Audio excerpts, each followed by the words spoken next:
Okay जी, JavaScript हमारी ये book है जिसका नेम है a smarter way to learn JavaScript. W3 school से क्यों नहीं कर रहे? क्योंकि ये बुक में बहुत अच्छा लिखा हुआ है और हम W3 स्कूल्स पे भी आएंगे। पहले ये बुक कंप्लीट करते हैं, उसके बाद ये बुक का काफ़ी पुरानी लिखी हुई है तो आपको बेसिक्स का पता लगेगा और पुराना जो कोड लिखा होता है जावास्क्रिप्ट का उसके बारे में पता लगेगा। उसके बाद फिर हम एडवांस पे पहुंच जाएंगे। ओके जी, टोटल जो है इसके 89 चैप्टर्स हैं इस बुक के। हैंडलिंग इवेंट्स विद जावास्क्रिप्ट और फर्स्ट चैप्टर हमारा अलर्ट्स। तो अलर्ट्स पे आते हैं। अलर्ट हमने देख लिया था, ऐसे ही है। किस तरह हम करते हैं अलर्ट? जी सुभान भी, एक फंक्शन बना के फंक्शन का नेम क्या रखेंगे?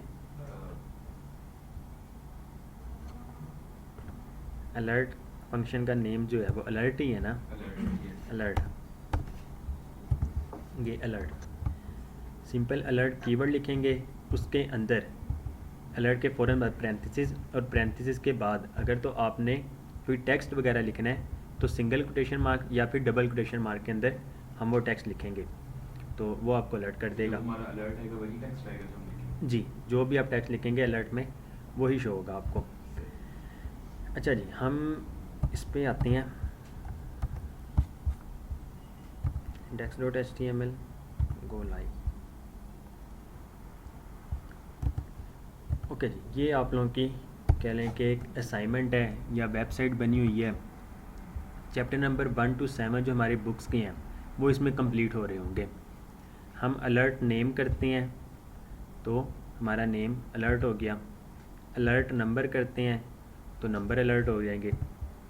शो वेरिएबल नेम्स क्लिक करेंगे तो ये देखें आउटपुट में आपको यहाँ पर वो अनऑर्डर लिस्ट शो हो रही है।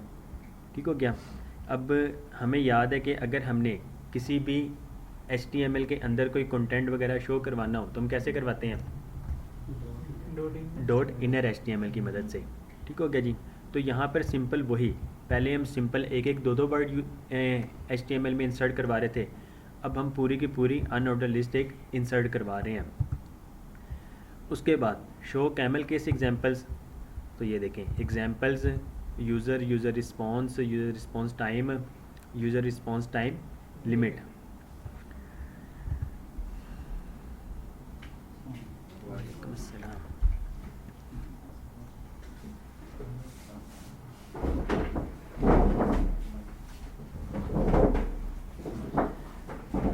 सम टू नंबर्स करते हैं तो अब ये देखें यहाँ पर हमें ओरिजिनल स्टेटमेंट का हमने एक बॉक्स बनाया हुआ है जिसमें हम स्टेटमेंट दिखा रहे हैं और उसकी आउटपुट क्या बनेगी वो हम आउटपुट वाले बॉक्स में दिखा रहे हैं।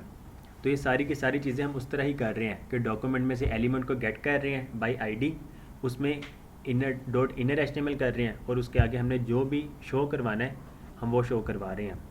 तो अभी बस मैं दिखा रहा हूँ कि हो क्या रहा है, हो किस तरह रहा है ये हम आगे देखेंगे। सम टू नंबर्स 10 में से 5 जमा करें, 10 और 5 जमा करें तो कितना बनेगा? 15। 10 में से 5 माइनस करें तो 5 रह जाएगा। Multiply two numbers 10 multiply by 5 करें तो 50। डिवाइड करें तो कितना बनेगा? 2। कैलकुलेट सम नंबर्स, तो ये देखें हमने कुछ कैलकुलेशन की। 36 divide by 6 multiply by 3 plus 2, ये पावर का साइन है। 4 माइनस ब्रैकेट्स में 3 प्लस 5, तो ये कुछ कैलकुलेशन है। उस कैलकुलेशन को कैलकुलेट किस तरह किया जाता है जावास्क्रिप्ट में तो वो हम देख लेते हैं। अलर्ट करना ये तो आप लोगों को आता है, ऐसे ही है। किसी भी बटन पे क्लिक किया जाए, बटन के क्लिक करने पे आप अलर्ट शो करवा सकते हैं। अच्छा जी, ये लेआउट था जो मैंने आप लोगों को लास्ट असाइनमेंट दे दी थी कि आप लोग डिज़ाइन तो करें, इसकी फंक्शनैलिटीज़ जो होंगी वो फिर हम ऐड कर लेंगे। तो ये बूटस्ट्रैप की मदद से बनाई गई है। सिंपल बूटस्ट्रैप को प्रोजेक्ट फोल्डर में इंक्लूड करवा लें, एक हेडर ले लें, उसके अंदर आपकी ये हेडिंग आ जाएगी। नीचे एक डिव ले लें, उसको बॉर्डर बॉटम दे दें सिंपल, और उस बॉर्डर की विड्थ जो है वो 1 पिक्सल रख दें तो ये आपकी बॉर्डर शो होने लग जाएगी। उसके नीचे एक और बॉक्स ले लें, उसको भी बॉर्डर दे दें, उसके अंदर कुछ बटन्स ले लें। दोबारा एक न्यू रो बनाएं, रो के अंदर कॉलम, उसमें हेडिंग आ जाएगी बॉक्स, बॉक्स के अंदर सिंपल सा एक कोई डिव ले लें या पैराग्राफ ले लें, तो ये देखें आपका हेडर जो है वो तो आपका हेडर बन गया, ठीक हो गया जी।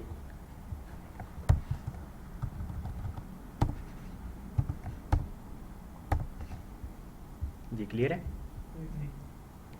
हेडर के फ़ौरन बाद हमारा मेन एलिमेंट आ जाता है और मेन एलिमेंट के बाद हमारा फुटर एलिमेंट आ जाता है।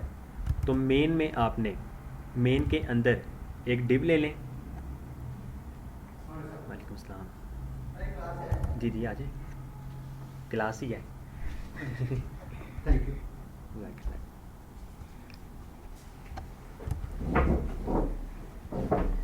अच्छा जी, डिव क्लास p/5। p/5 का क्या मतलब है?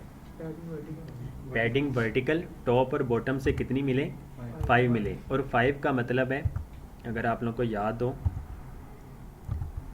इसमें हम 1 से लेकर 5 तक लेते हैं, ऐसे ही है। मार्जिन ले रहे हो या पैडिंग ले रहे हो, ये आप लोगों को पता है। लेट्स सपोज p-1, इसका मतलब है पैडिंग मिल जाए, ठीक होगा जी। पैडिंग कितनी मिले? 4 पिक्सल्स। पैडिंग तो मिले p1, लेकिन मिले कितनी? Padding 4 pixels. उसी तरह p2, p3, p4 और p5 तक हम यूज़ कर सकते हैं। पैडिंग p1 का मतलब है पैडिंग मिले 4 पिक्सल्स चारों तरफ से। p2 का मतलब है पैडिंग मिले चारों तरफ से 8 पिक्सल्स, ठीक हो गया जी। p3 का मतलब 16 पिक्सल्स। p4 का मतलब कितना? नहीं, 4 पिक्सल्स, 4 पिक्सल्स के बाद 8, 8 के बाद 16, 16 के बाद 24 पिक्सल्स आएगा, ठीक हो गया जी। p5 का मतलब है 48 पिक्सल्स, 48 पिक्सल्स, ठीक हो गया जी। p1 4 pixels, p2 8 pixels, p3 16 pixels, 4 24 pixels और 5 48 पिक्सल्स। कोई भी चीज़ यूज़ कर लें, अगर 1 है तो वो 4 पिक्सल्स ही होगा, 2 है तो 8 पिक्सल्स। अब p है, आप लोग मार्जिन 1 करते हैं, इसका मतलब मार्जिन 4 पिक्सल्स मिलेगी चारों तरफ से। MB2 करते हैं, इसका मतलब है मार्जिन बॉटम मिलेगी 8 पिक्सल्स, ठीक हो गया जी। PX अगर करते हैं या MX करते हैं 3 और इसको भी 3 कर दें, तो पैडिंग हॉरिजॉन्टली मिलेगी लेफ़्ट और राइट से, कितनी मिलेगी? 16 पिक्सल्स, ठीक है। 3 आ गया। और इस ये आपको मार्जिन X जो है ये भी 16 पिक्सल्स। बस पहले वर्ड का जो भी मतलब होगा, P है तो पैडिंग चारों तरफ से, PT है तो पैडिंग टॉप, PB है तो पैडिंग बॉटम, PS है तो padding start means left side, और PE है तो पैडिंग एंड मतलब के पैडिंग राइट। ये अब पैडिंग राइट 4 पिक्सल्स, उसी तरह जो भी यानी कि आप लोग यूज़ कर रहे हैं, M कर रहे हैं तो वो अब आपकी ये मार्जिन राइट 4 पिक्सल्स। तो ये कुछ चीज़ें याद करने वाली हैं कि जब कोडिंग कर रहे हो तो ये काम हमारा आसान हो जाता है। हमें पता होता है कि अगर हम ये क्लास यूज़ करें तो इससे क्या इफ़ेक्ट पड़ेगा। सर ये आगे 18 पिक्सल पे लिखने की ज़रूरत है या फिर वो खुद ही कंबाइन करती है? ये चीज़ नहीं, वो खुद ही करेगा। ये तो बस मैंने बताया ना कि M आपने ये लिखना है क्लास में ये चीज़ लिखनी है बस। बाकी उसके अंदर वर्क क्या हो रहा है, उस क्लास में क्या चीज़ हो रही है, वो ये मैंने बताया। अब यहाँ पे देखें, जिस तरह p/5 लिखा हुआ है, तो इसका मतलब है कि पैडिंग जो है वर्टिकली मिले, कितनी मिले? 48 पिक्सल्स मिले, ठीक हो गया जी। अब मेन पे आते हैं हम। ये हमारा मेन है, हमारा ये हेडर, ये मेन यहाँ से लेकर यहाँ तक, और ये हमारा फुटर है। तो इसको हम देखते हैं। ये देखें, आप लोगों को शायद नज़र आ रहा हो, पैडिंग 48 पिक्सल्स, ठीक है। p/5 हमने यूज़ किया है ना, जब p/5 यूज़ किया है, यहाँ पे लिखा है पैडिंग टॉप और पैडिंग बॉटम 3 REM। तो 3 REM का मतलब है, एक REM होता है 16 पिक्सल्स के बराबर। तो 3 REM ये कितना हो जाएगा 48 पिक्सल्स। तो 1 जो है ये 0.25 REM है, P2 जो है 0.5 REM, P3 1 REM, P4 1.5 REM और P5 जो है ये 3 REM के बराबर है। तो ये कुछ चीज़ें हैं जो वक्त के साथ साथ इंशाल्लाह आप लोगों को खुद ही आ जाएंगी। तो लेकिन ये कि प्रैक्टिस है, प्रैक्टिस करेंगे तो आएगा। वालेकुम अस्सलाम। है रिजवान भाई?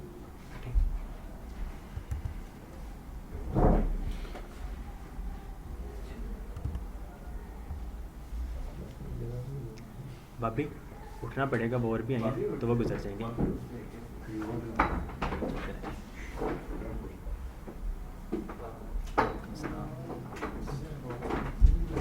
पीछे लास्ट वाली चेयर पे ऐसे।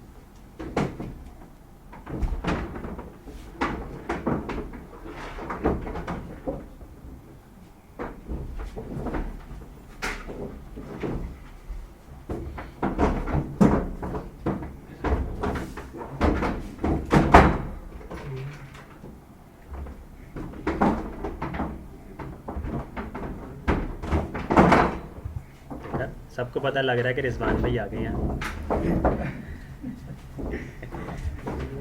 जी रिजवान साहब कैसे हैं? माशाअल्लाह, अल्हम्दुलिल्लाह।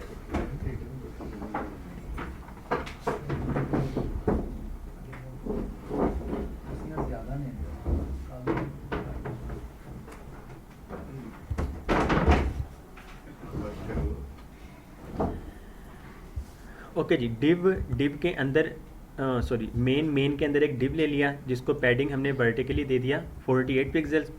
उसके फ़ौरन बाद कंटेनर के अंदर एक रो मार्जिन बॉटम 3।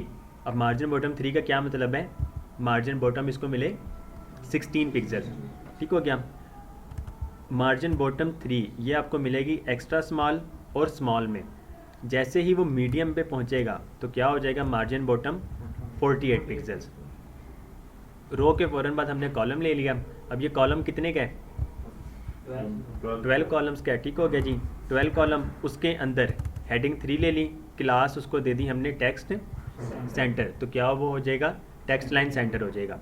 उसके नीचे देखें एक डिव ली जिसको क्लास हमने दे दी border bottom margin top 4। Margin top 4 का मतलब 24 पिक्सल्स और बॉर्डर सेकेंडरी।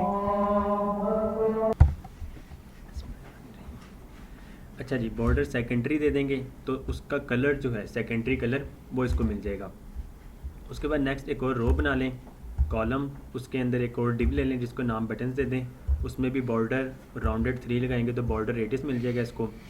P4 से पैडिंग इसको मिल जाएगी चारों तरफ से 24 पिक्सल्स और टेक्स्ट सेंटर करेंगे तो बटन इसके अंदर जितने भी हैं वो सारे सेंटर में आने लग जाएंगे। 24 पिक्सल्स, 6 चौका 24। अच्छा जी, उसके अंदर आप लोग बटन ले लें। वालेकुम अस्सलाम। वालेकुम अस्सलाम।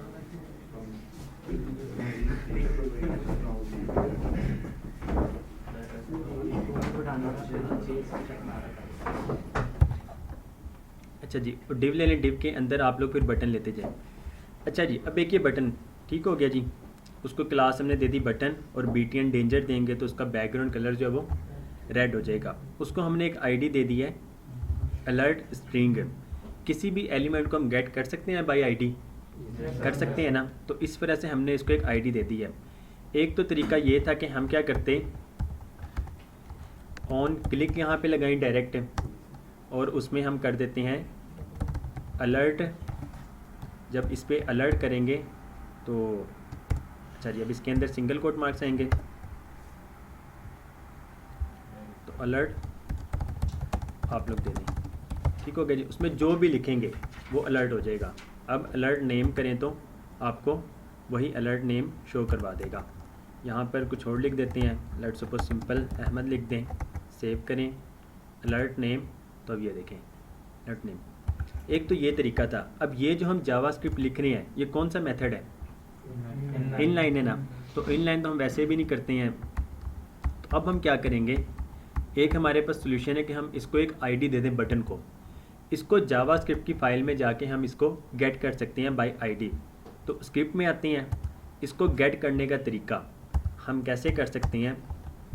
डॉक्यूमेंट में से गेट करो, क्या करो, एलिमेंट करो कैसे, बाय आईडी।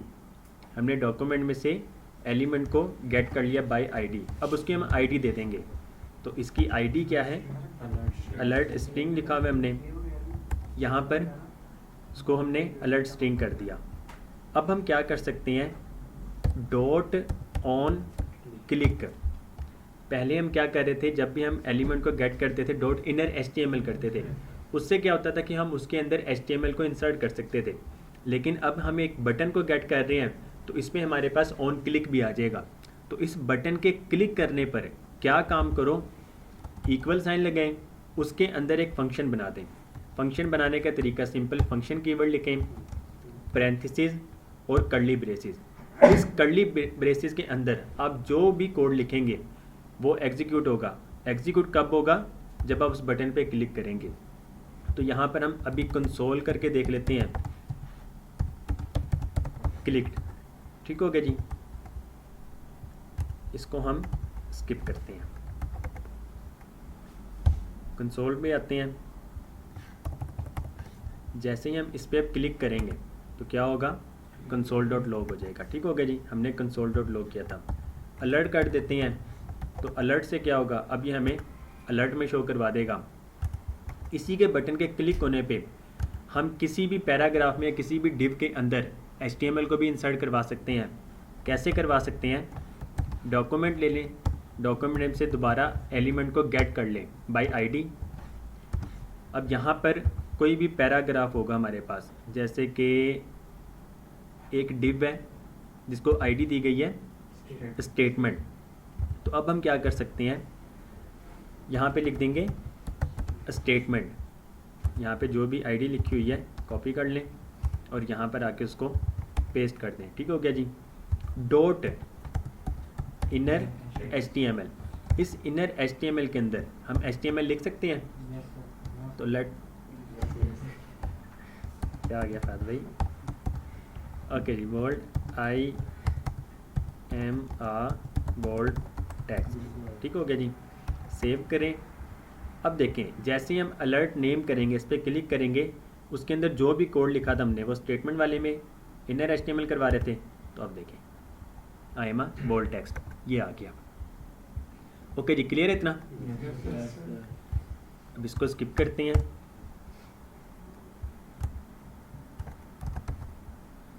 ओके जी, अब देखें, डॉक्यूमेंट में से एलिमेंट को गेट करो बाय आईडी। आईडी दे दी हमने इसको, dot on click. On click करने के बाद फंक्शन के अंदर हमने क्या कर दिया, अलर्ट कर दिया। अब यही काम हो रहा है, जैसे हम अलर्ट नेम करेंगे उसके अंदर जो भी कोड एग्जीक्यूट था वो हो जाएगा, शो हो जाएगा। अब उसके बाद हमारी स्टेटमेंट जो है, एक कंप्लीट स्टेटमेंट, यहाँ से लेकर यहाँ तक एक ही स्टेटमेंट बन रही है, ठीक हो गया जी। हम चाहते हैं कि हम जो भी कोड कर रहे हैं वो स्टेटमेंट में भी शो हो, ताकि हमें पता तो लगे ना इसके अंदर कोड क्या लिखा हुआ है। तो हम क्या करेंगे, जैसे हम इस पर क्लिक करेंगे, उस क्लिक करने पर जो काम हो रहा है या कोड जो भी लिखा हुआ है वो हम यहाँ पर शो भी करवाएंगे। अलर्ट करने में तो सिर्फ और सिर्फ अलर्ट ही आ रहा है, लेकिन जैसे शो वेरिएबल नेम्स है, हमें उसकी आउटपुट भी चाहिए, मतलब इनर HTML में हम आउटपुट भी कर सकते हैं। तो अब हम क्या करेंगे, ये सारा का सारा जो हमने लिखा हुआ है हम इसको एक वेरिएबल के अंदर रख सकते हैं, ठीक हो गया जी।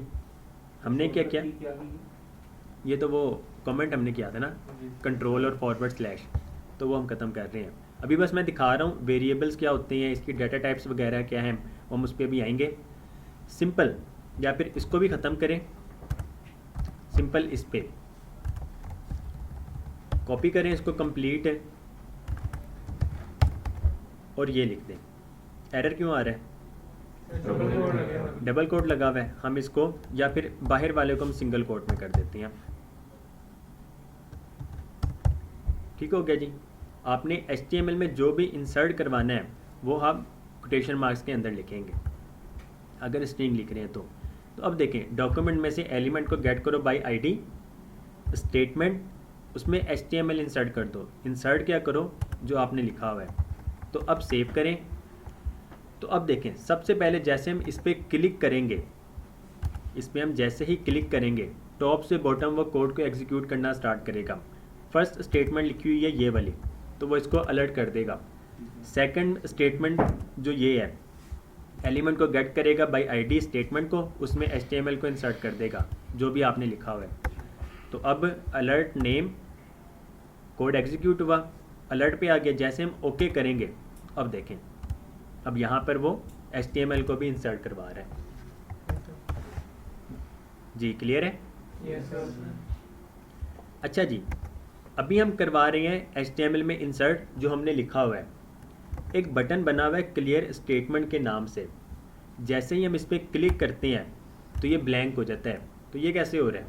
फंक्शन लगा हुआ है फंक्शन लगा हुआ है तो वो एडिट इनपुट को लेके वैल्यू की एंट्री कर देंगे। जी अभी हम देखें कर क्या रहे हैं। डॉक्यूमेंट में से एलिमेंट को गेट करो बाय आईडी, स्टेटमेंट को गेट कर रहे हैं, उसमें HTML जो हम इंसर्ट कर रहे हैं ये कर रहे हैं।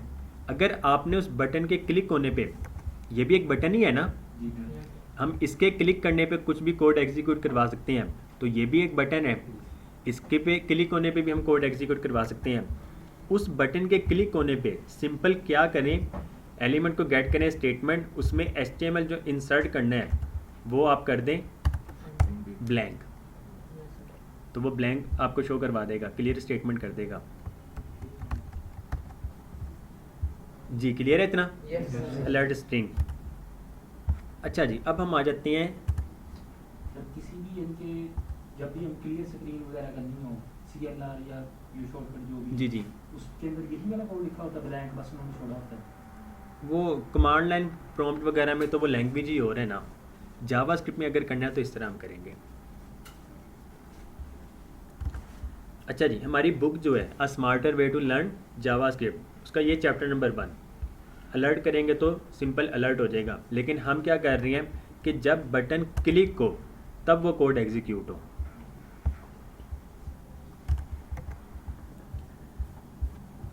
उसके बाद वेरिएबल्स फॉर स्ट्रिंग्स है। आप अपनी जावास्क्रिप्ट की फाइल में वेरिएबल्स भी डिक्लेयर कर सकते हैं।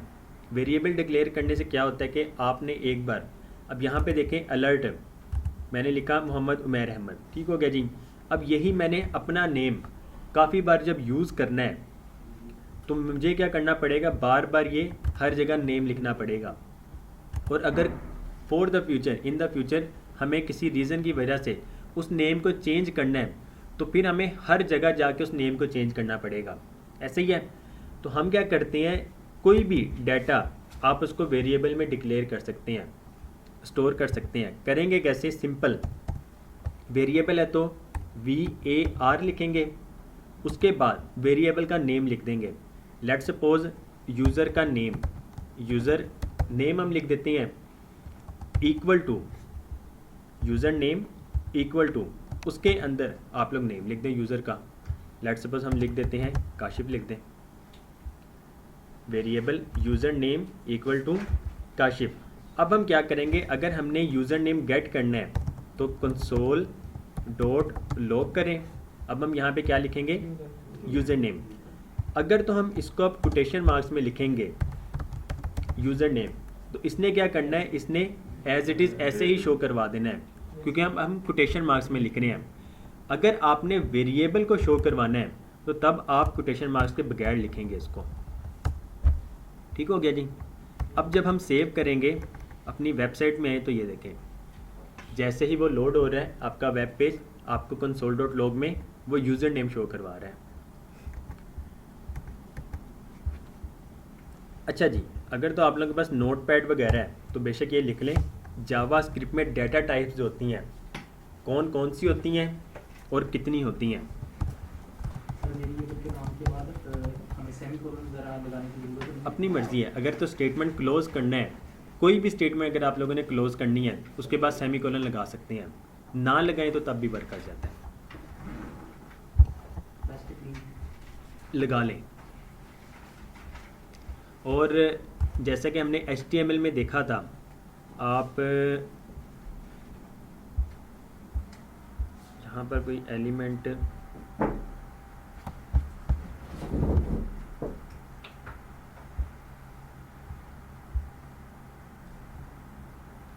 अच्छा जी, इनपुट जो है, दो तरह के टैग होते हैं, एक सेल्फ क्लोजिंग टैग होते हैं, ऐसे ही है, और एक जिनका वो क्लोजिंग टैग का पेयर होता है। अब सेल्फ क्लोजिंग टैग में देखें, इनपुट हमने लिया और एंड पे जाके हम इसको क्लोज नहीं कर रहे हैं, इस टाइम ये ऑटोमेटिक क्लोज हो जा रहा है। ठीक हो गया जी। बेस्ट सोल्यूशन क्या है या बेस्ट टेक्निक क्या है, आप इसको क्लोज कर दें इस तरह। HTML में सिंपल ये वर्क करता है, लेकिन जब हम रिएक्ट पे पहुंचेंगे तब ये वर्क नहीं करेगा। तब आपको ये क्लोजिंग टैग लाजमी यूज़ करना पड़ेगा कि आप हर टैग को क्लोज करेंगे लाजमी। तो अगर अभी से ही करने लग जाएं तो आप लोगों की प्रैक्टिस हो जाएगी। सर कौन सा टैग यूज करें? कोई भी जो कहते हैं कि सेल्फ क्लोजिंग टैग जो होते हैं, मीन्स के उसके दरमियान में कोई कंटेंट नहीं आता है। जैसे इमेज जिस तरह हो गया, BR हो गया, HR हो गया, इनपुट का हो गया, तो ये सारे टैग जो ये सेल्फ क्लोजिंग टैग हैं, मीन्स का इनके दरमियान में कोई कंटेंट नहीं आता है, तो इस वजह से आप इसको सेल्फ क्लोज कर सकते हैं। तो सेल्फ क्लोज करने के लिए HTML में है कि आप सिंपल एंड पे जाके सिर्फ राइट एंगल ब्रैकेट यूज़ कर लें तो वो क्लोज हो जाता है। लेकिन इसको क्लोज करने का तरीका जो है प्रॉपर वो ये है कि आप उस पर फॉरवर्ड स्लैश उसी में लगा दें, ओपनिंग टैग में ही, तो वो सेल्फ क्लोजिंग टैग हो जाएगा। अगर हम सिंपल HTML CSS जावास्क्रिप्ट कर रहे हैं तो तब लिखेंगे तब तो ये वर्क करेगा, लेकिन जब हम रिएक्ट पे पहुंच जाएंगे तो तब ये आपको एरर देने लग जाएगा। तो इस वजह से आप लोग अभी से ही यूज़ करने लग जाएं ताकि आप लोगों का हाथ सेट हो जाएगा उस पर। अच्छा जी, डाटा टाइप्स सबसे पहले आ जाते हैं स्ट्रिंग्स। ठीक हो गया जी। स्ट्रिंग में हमारे जो करैक्टर्स होते हैं, अल्फ़ाबेट्स वगैरह A से लेकर Z तक, उसको जो हमने लिखना है या तो आप लोग सिंगल कोट मार्क्स में लिखेंगे या फिर आप लोग उसको डबल कोट मार्क्स में लिखेंगे।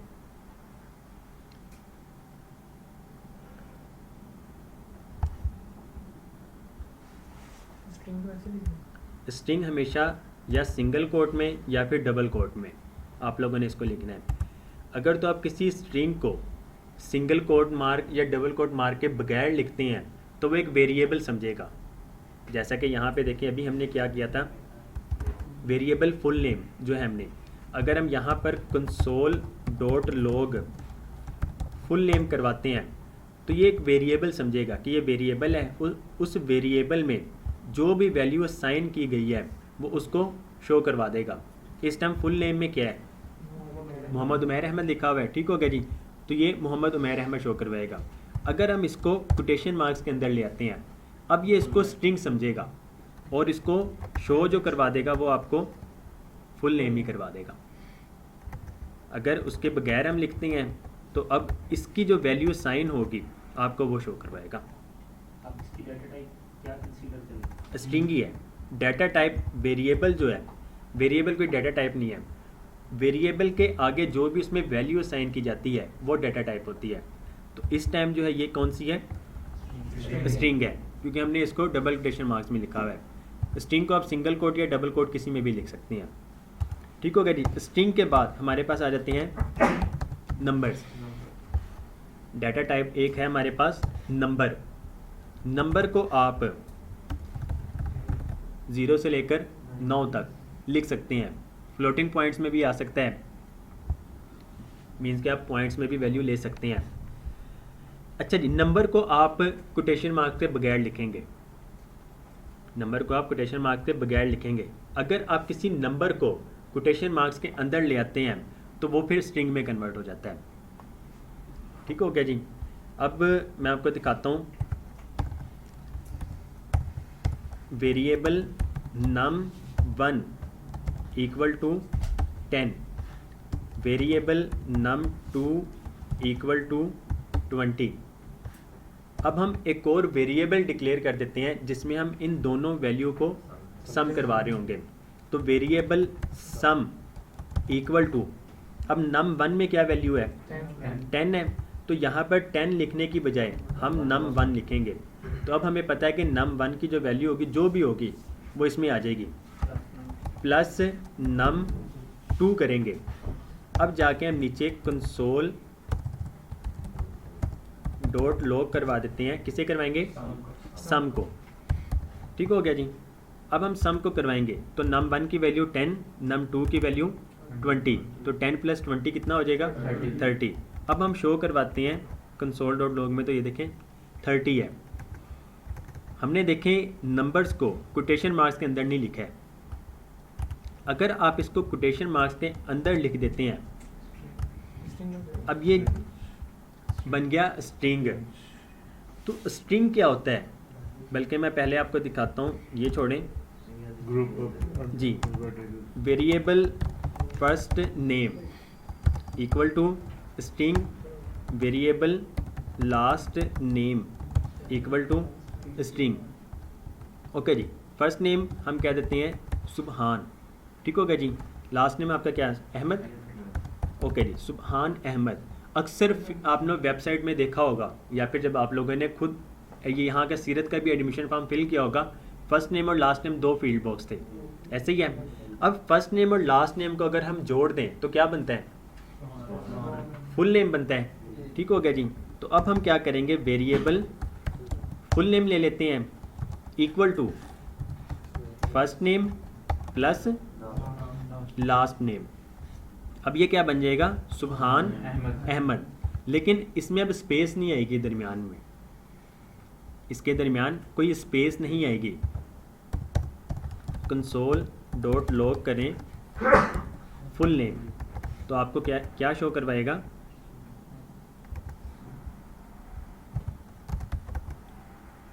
सुबहान अहमद आ गया। ठीक हो गया जी। लेकिन देखें दरमियान में कोई स्पेस नहीं है। अगर तो हमें स्पेस चाहिए तो अब हम क्या करेंगे? First name plus single quotation marks, इसमें स्पेस दे दें, अब दोबारा प्लस कर दें। तो इस तरह हम क्या करते हैं? इसको कॉन्कैटिनेट करते हैं। इसको कहा जाता है कॉन्कैटिनेट करना या कॉन्कैटिनेशन। तो आप स्ट्रिंग को कॉन्कैटिनेट कर सकते हैं प्लस ऑपरेटर यूज़ करके। ठीक हो गया जी, प्लस ऑपरेटर यूज़ करके। तो अब जब हम इसको सेव करेंगे तो अब देखें सुबहान स्पेस अहमद आ गया। अच्छा जी, ये तो कॉन्कैटिनेशन होगी। अंदर जितनी स्पेस डालेंगे उतनी आएगी जी। इसमें आप एक से ज़्यादा कर दें तो वो एक से ज़्यादा स्पेसिंग आ जाएगी। अच्छा जी, अब हम आ जाते हैं नंबर पे। हम क्या कर रहे थे? num1 equal to 10, num2 equal to 20, लेकिन अब ये स्ट्रिंग में है। तो हमने ऊपर देखा जब हम प्लस ऑपरेटर यूज़ करते हैं तो वो कॉन्कैटिनेट कर देता है, उसको जोड़ देता है। तो अब यहाँ पर भी ये इन दोनों को जोड़ देगा। तो अब ये क्या करेगा? num1 को सबसे पहले लेगा 10, उसके बाद वो देखेगा कि प्लस ऑपरेटर लगा हुआ है, उसने क्या करना है? 10 के साथ इस 20 को जोड़ देना है। तो अब जब हम इसको कंसोल डॉट लॉग करेंगे सम, अब ये 30 होने की बजाय अब ये आपके पास क्या लिखाएगा? 10 20। अब सेव करें तो ये देखें, अब ये आपके पास 10 20 आ जाएगा लिखा हुआ।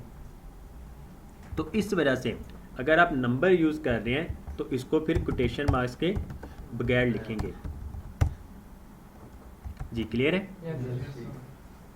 सर हम एक वेरिएबल के लिए डिफरेंट डाटा टाइप यूज कर सकते हैं? एक वेरिएबल में नहीं, एक वेरिएबल में एक ही करेंगे। अच्छा जी, अब तक हमारी कितनी डाटा टाइप्स हो गई? 2 डाटा टाइप्स, स्ट्रिंग और डाटा टाइप नंबर। स्ट्रिंग अगर यूज़ करना हो तो कोटेशन मार्क्स में या सिंगल करें या डबल करें। नंबर अगर करना है तो बगैर कोटेशन मार्क्स के। सर अगर प्लस की जगह माइनस कर दें? जी, अगर तो हम प्लस की जगह माइनस कर दें, प्लस की जगह माइनस कर देते हैं। ठीक हो गया जी। तो अब ये कॉन्कैटिनेट नहीं हो रहा है, मतलब कि जुड़ नहीं रहा है, अब ये माइनस कर रहा है। कॉन्कैटिनेशन के लिए सिर्फ और सिर्फ प्लस ऑपरेटर यूज़ किया जाता है स्ट्रिंग के लिए।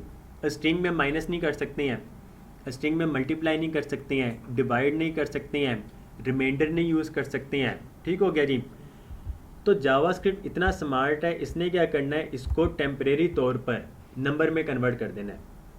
ठीक हो गया जी। तो अब 10 में से 20 को माइनस किया जाए तो क्या वैल्यू आएगी, -10। तो अब सेव करें तो ये देखें -10 में वैल्यू आई, और इसने वैल्यू रिटर्न जो की है वो भी नंबर में ही की है, वो भी नंबर में ही की है इसने।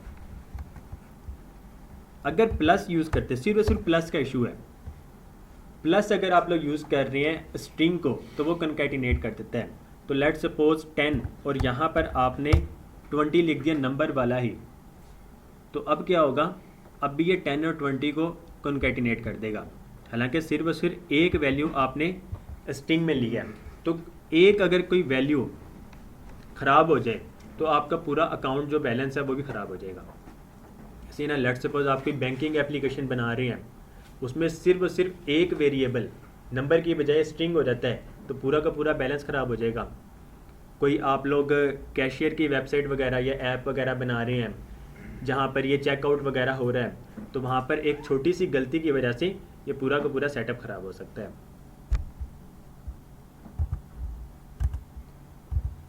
जी क्लियर है? ओके जी, स्ट्रिंग हो गया और हमारे पास नंबर हो गया। उसके बाद हमारे पास आ जाता है बूलियन। बूलियन होता है या तो आपके पास ट्रू वैल्यू होगी या फिर आपके पास फॉल्स वैल्यू होगी, ट्रू या फिर फॉल्स। लेट सपोज वेरिएबल लेते हैं इज जावास्क्रिप्ट इजी, हमने एक वेरिएबल ले लिया is JavaScript easy equal to, अब बूलियन में या तो आप लोग ट्रू लिखेंगे या फिर आप लोग फॉल्स लिखेंगे, तो जिसको जो आता है वो अपने हिसाब से लिख ले। मैं तो ट्रू लिख देता हूँ। नहीं, जावास्क्रिप्ट इजी है, मुश्किल नहीं है। अब देखें ना, आप लोगों को HTML पे तो आ गया अल्हम्दुलिल्लाह, अल्हम्दुलिल्लाह आप लोगों को HTML आ गई है, CSS भी आ गई माशाल्लाह। अब यहाँ पे बहुत सारे स्टूडेंट्स ऐसे हैं जिन्हें कह लें कि HTML का A जो होता है ना, या H जिसे कह लें, वो भी नहीं पता था, कभी कोडिंग देखी ही नहीं थी, वो भी माशाल्लाह इतनी बेहतरीन स्टाइलिंग कर रहे हैं, वेबसाइट डिज़ाइन कर रहे हैं। तो उसी तरह ही जावास्क्रिप्ट है। जैसे अब आप लोग जावास्क्रिप्ट कंप्लीट कर लेंगे, रिएक्ट पे पहुंचेंगे, रिएक्ट आपको स्टार्ट में थोड़ी मुश्किल लगेगी, जावास्क्रिप्ट आप लोगों के लिए आसान हो जाएगी इंशाल्लाह। तो हमारी क्लास में वैसे ही माशाल्लाह अब जितने आप लोग बैठे हैं, कोई क्रीम अब कह लें कि मेरे लिए रह गई है, सारों को HTML CSS आ गई, अब जावास्क्रिप्ट समझना मुश्किल नहीं है। जिनके लिए मुश्किल हो रही थी या टाइम नहीं दे रहे थे वो फिर पीछे रह गए हैं। तो यहाँ पर बस अब एक शहजादे हैं, उनके अलावा सारी क्रीम है। अब सोचें वो एक है कौन?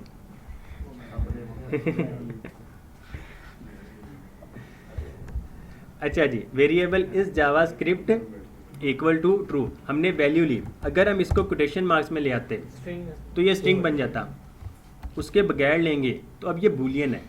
ठीक हो गया जी। कंसोल डॉट लॉग करें इज जावास्क्रिप्ट इजी, तो अब हमारे पास क्या वैल्यू आएगी?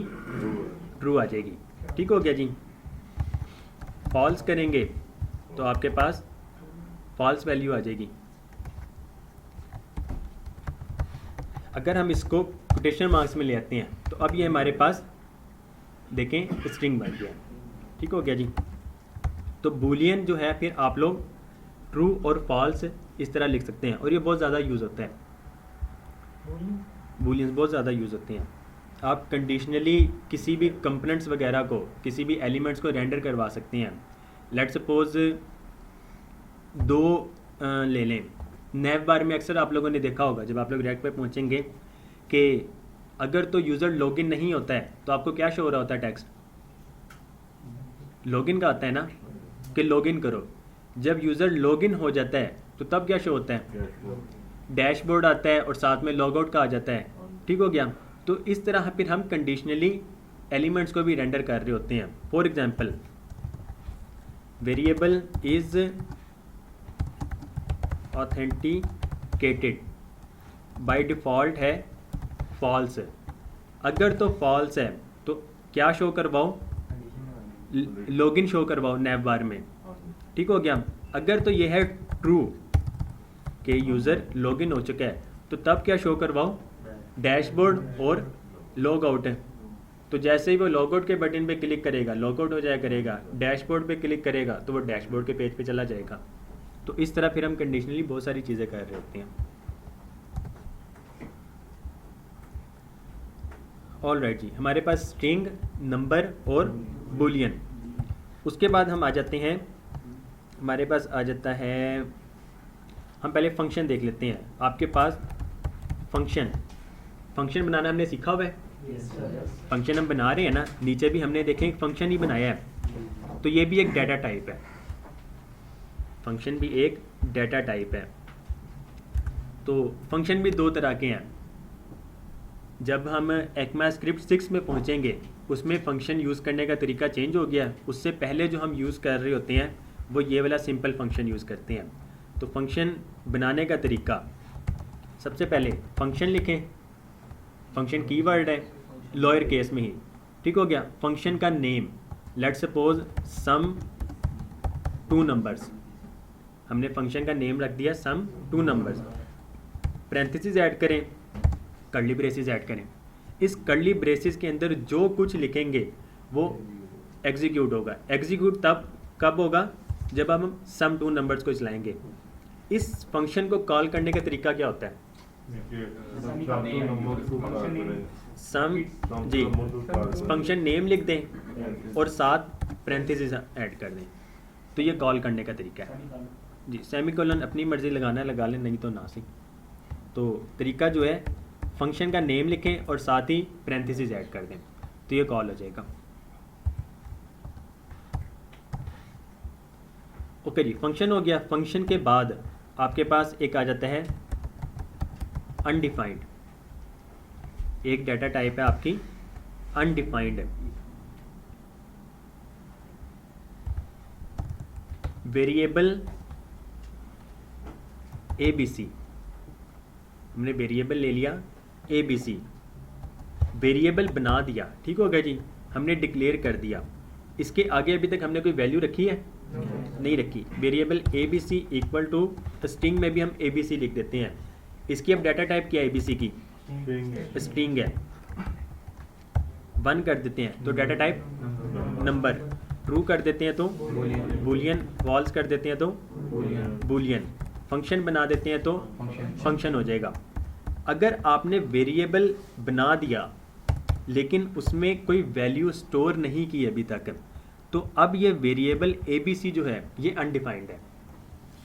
आपने इसका मतलब अभी तक कोई भी वैल्यू डिफाइन नहीं की है, तो ये अनडिफाइंड है। तो इसको हम देख लेते हैं, console.log करें ABC, तो आपको ये शो करवा देगा अनडिफाइंड। ये देखें, आपके पास ये वैल्यू आ रही है अनडिफाइंड। लेकिन इसी ABC को इक्वल टू अहमद लिख दें, सेव करें, तो अब ये आपके पास अहमद लिखा हुआ आ जाएगा, ठीक हो गया जी। तो इसकी डाटा टाइप जो है वो अहमद है, सॉरी स्ट्रिंग है। अच्छा, किसी भी वेरिएबल या किसी भी एलिमेंट की डाटा टाइप अगर चेक करनी हो जी, जी यहाँ पे बैठ, ये रखें चेक यहाँ पे।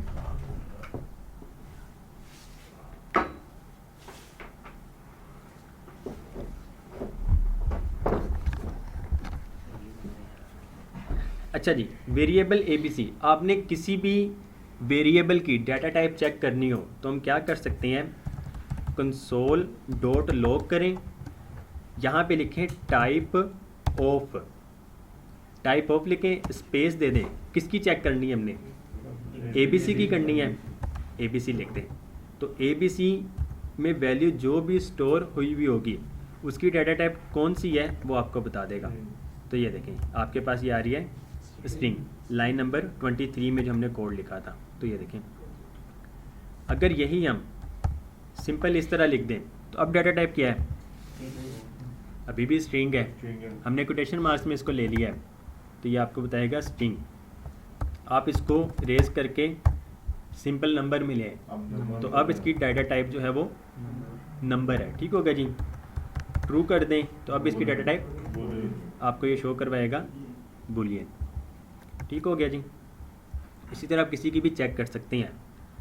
तो इसको हम ख़त्म करते हैं। टाइप ऑफ ABC सेव करें तो ये देखें अनडिफाइंड, क्योंकि हमने इसमें से जो भी वैल्यू हमने डिफाइन की थी उसको हमने रिमूव कर दिया। ओके जी। उसके बाद हमारे पास एक वैल्यू आ जाती है ऑब्जेक्ट। लेट्स सपोज किसी एक ही स्पेसिफिक डाटा का आपने मल्टीपल डाटा लेना हो। Let's suppose user, variable user name equal to आप यूज़र का नेम ले रहे होंगे, variable user age equal to age ले रहे होंगे, नंबर्स में एज आ गई, variable user date of birth equal to string में डेट ऑफ बर्थ आ जाएगी,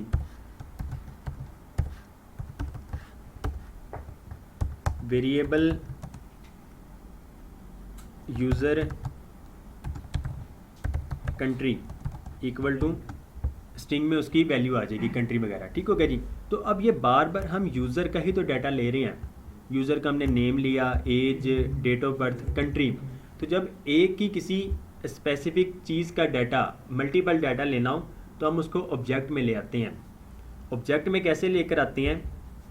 अब ये बार बार name, age, date of birth, country लिखने की ज़रूरत नहीं है। अब हम क्या करेंगे, वेरिएबल यूज़र इक्वल टू, अब हम यहाँ पे कर्ली ब्रेसेस यूज़ करेंगे। कर्ली ब्रेसेस यूज़ की, कर्ली ब्रेसेस के अंदर नेम स्ट्रिंग में, अब यहाँ पर हम सेमी कॉलन नहीं यूज़ कर सकते हैं। अब हमने यहाँ पर अगर एक से ज़्यादा प्रॉपर्टी यूज़ करनी है, मीन्स के ऑब्जेक्ट के अंदर एक से ज़्यादा डाटा यूज़ करना है, तो हम कोमा लगाएंगे। कोमा लगाने के बाद age 20, date of birth string में जो भी वैल्यू आएगी, एड्रेस जो भी वैल्यू आएगी, और कंट्री जो भी वैल्यू आएगी। तो आप लोग इस तरह फिर एक से ज़्यादा वैल्यू इस तरह ले सकते हैं। ठीक हो गया जी। तो ये बस अभी वैसे बताने के लिए है कि ऑब्जेक्ट भी एक डाटा टाइप है। तो बाकी जब हम बुक से पढ़ेंगे तो ये तकरीबन 50 चैप्टर्स के बाद आई थिंक 10 चैप्टर्स पे ऑब्जेक्ट्स ही हैं बस। कि काफ़ी ये लेंथी टॉपिक है ऑब्जेक्ट, क्योंकि इसी में से टोटल ना 8 डाटा टाइप्स हैं। डाटा टाइप्स टोटल जो हैं वो 8 हैं। ठीक हो गया जी। उसमें से हमारे पास स्ट्रिंग आ गई, कोटेशन मार्क्स या फिर डबल कोटेशन मार्क्स, नंबर 0 से लेकर 9 तक आप कुछ भी लिख सकते हैं, बूलियन ट्रू और फॉल्स, फंक्शन में फंक्शन आ जाएगा, एक अनडिफाइंड है और एक हमारे पास ऑब्जेक्ट हो गया। टोटल कितने हो गए? 6 हो गए। ठीक हो गया जी। उसके बाद हमारे पास एक आ जाती है एरे। एरे में क्या होता है, जिस तरह हम यहाँ पर एक वेरिएबल लेकर कर्ली ब्रेसेस यूज़ कर रहे हैं कि किसी एक ही स्पेसिफिक आइटम का डाटा हम यूज़ कर रहे हैं, एक से ज़्यादा हम मल्टीपल डाटा पूछ रहे हैं।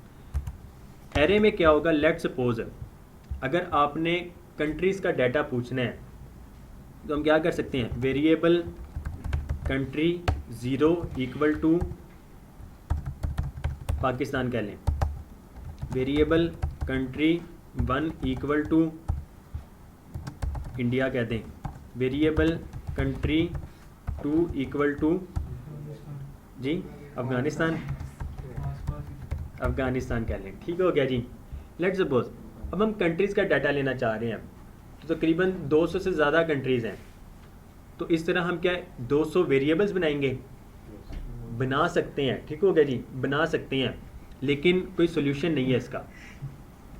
हम बना सकते हैं कि वेरिएबल्स ही लेने हैं ना, क्या हो गया नहीं ले सकते हैं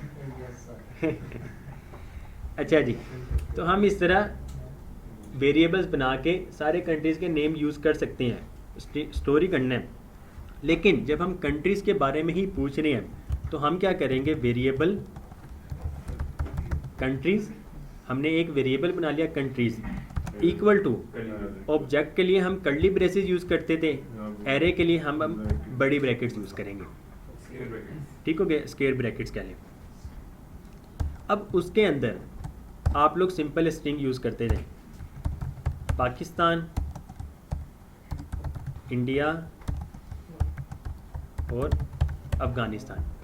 तो आप लोग सिंपल एक ही वेरिएबल में एक से ज़्यादा अब डाटा ले सकते हैं।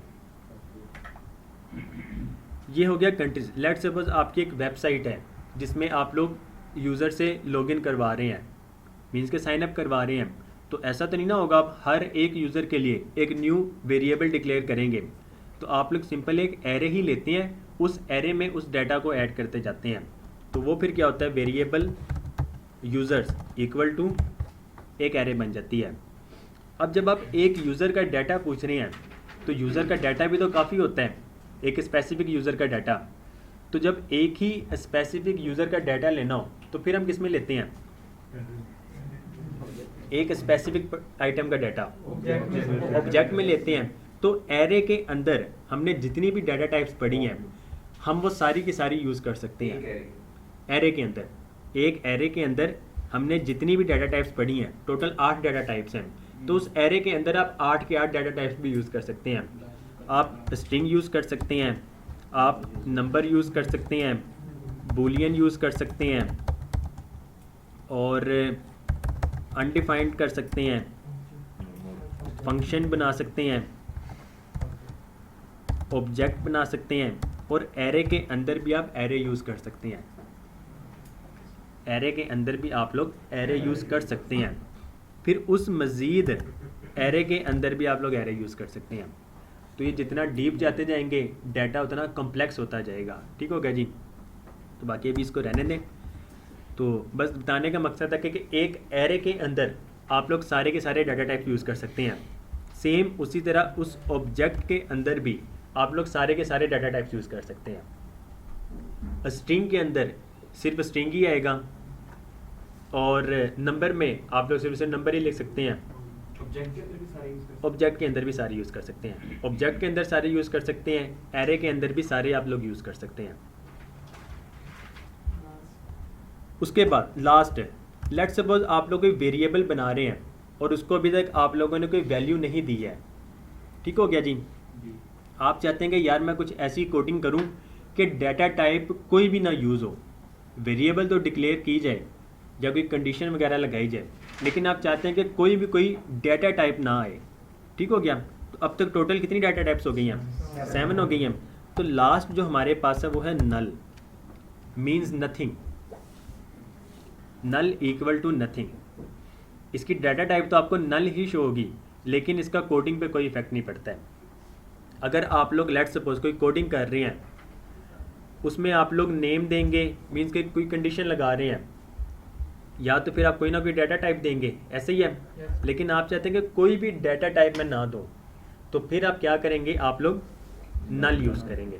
तो जैसे variable ABC equal to null कर दें, variable ABC equal to null कर दें, तो क्या होगा, उसकी डाटा टाइप जो है वो फिर बाकी कोई भी डाटा टाइप मैच नहीं करेगी, ठीक हो गया। लेट सपोज वेरिएबल ABC तो आप लोग डिक्लेयर करना चाह रहे हैं, लेकिन आप लोग इसको फ्यूचर में यूज़ करना चाहते हैं, तो इस टाइम ABC की क्या वैल्यू है, अनडिफाइंड है। लेकिन आप लोग चाहते हैं कि मैं अनडिफाइंड ना आए, तो फिर क्या करेंगे, आप लोग कोई वैल्यू साइन करेंगे, तो अब इसकी डाटा टाइप क्या हो जाएगी, स्ट्रिंग, ये यूज़ करेंगे, नंबर, बूलियन आ जाएगी, ऑब्जेक्ट, एरे, या फिर फंक्शन आएगा, ठीक हो गया जी। अगर आप चाहते हैं कि कोई भी ना आए, तो फिर आप लोग नल यूज़ करेंगे। तो जब हम रिएक्ट पे पहुंचेंगे तो तब हम इसका अक्सर यूज़ कर रहे होते हैं, नल का। ऐसे तो फॉर्म वगैरह फिल करते हैं, नील लिखते हैं, NILL, नील। वो एक अलग चीज़ है, ये नल और है, ये डाटा टाइप है। नील जो है ना, उसका मतलब होता है कि कुछ भी नहीं लिखा हुआ है। उसी तरह डाटा टाइप जो है वो नल है, कि नल इक्वल टू नथिंग जी। एरर नहीं आता है कोडिंग के दौरान। अगर आप लोग अक्सर जिस तरह, अब ये यूज़र जो है ना, ये यूज़र है, यूज़र में से अगर आप लोगों ने नेम को गेट करना है, तो आप लोग कंसोल डॉट लॉग करें name sorry user dot name करेंगे। ठीक है। अब सेव करें तो आपके पास देखें यहाँ पर उमेर लिखा हुआ आ रहा है। ठीक हो गया जी। लेकिन अगर यही वेरिएबल यूज़र हो और आपने कुछ भी अभी तक असाइन नहीं की वैल्यू, तो अब जब आप इसको इस तरह लिखेंगे तो ये आपको एरर देगा, can not read properties of undefined reading name. तो जब अनडिफाइंड आ जाता है तो वो फिर आपको एरर शो करवा देगा कि आप किसी अनडिफाइंड में से नेम को गेट कर रहे हैं। तो अनडिफाइंड में कोई नेम नहीं है, नल लिखेंगे। इसको ट्राई कीजिएगा। सर वेरिएबल में जो नेम लिखते हैं हम वो एक जैसा लिख सकते हैं कि डिफरेंट लिखेंगे? Means? जैसे आईडी करते हैं, आईडी एक सेम नहीं ना हो सकती सर? आईडी सेम नहीं हो वैसे सकती। वेरिएबल भी सेम नहीं हो सकती? नहीं हो सकते। अच्छा जी, तला भाई का सवाल है, जिस तरह हम किसी भी एक HTML के पेज में सेम आईडी नहीं लिख सकते हैं, नहीं लिख सकते हैं ना, किसी भी एलिमेंट की आईडी सेम नहीं दे सकते हैं, उसी तरह वेरिएबल भी जो है आप लोग सेम नहीं देंगे। अगर फुल नेम एक बार यूज़ कर लिया है, जब नीचे जाकर आप लोग दोबारा variable full name equal to let suppose अब तलहा लिख देते हैं, full name equal to Talha, तो अब ये इस फुल नेम की वैल्यू जो है ओवरराइट हो जाएगी। तो अब आपके पास फुल नेम यहाँ पर पहले जो है, हम इसको करते हैं, बल्कि वो पहले ही हम ओवरराइट भी कर रहे थे यहाँ पर ही। सबसे पहले हमने फुल नेम लिया था मोहम्मद उमैर अहमद, उसके बाद नीचे आके दोबारा variable full name equal to first name और लास्ट नेम, तो हमें शो क्या हो रहा था, सुभान अहमद। ये देखें वेरिएबल सुभान अहमद। तो ऊपर script.js5 में जब तक उसकी वैल्यू ओवरराइट नहीं हुई थी तो वो हमें क्या शो करवा रहा था, पहले मोहम्मद उमैर अहमद ही। मीन्स के जैसे ही वैल्यू ओवरराइट आप लोग कर देते हैं, नेक्स्ट आप लोग कुछ भी शो करवाते हैं तो वो नेक्स्ट वैल्यू ही आएगी आपके पास। जी क्लियर है? Yes, sir. अच्छा जी, अब हम आ जाते हैं अपनी असाइनमेंट पे, क्योंकि आप लोग की आज असाइनमेंट भी कंप्लीट करवानी है और आप लोगों ने भी करनी है। अच्छा जी, क्लियर है डाटा टाइप्स? Yes, sir. कोई सवाल किसी का तो पूछ लें। अच्छा जी, अब हम आ जाते हैं इस पे।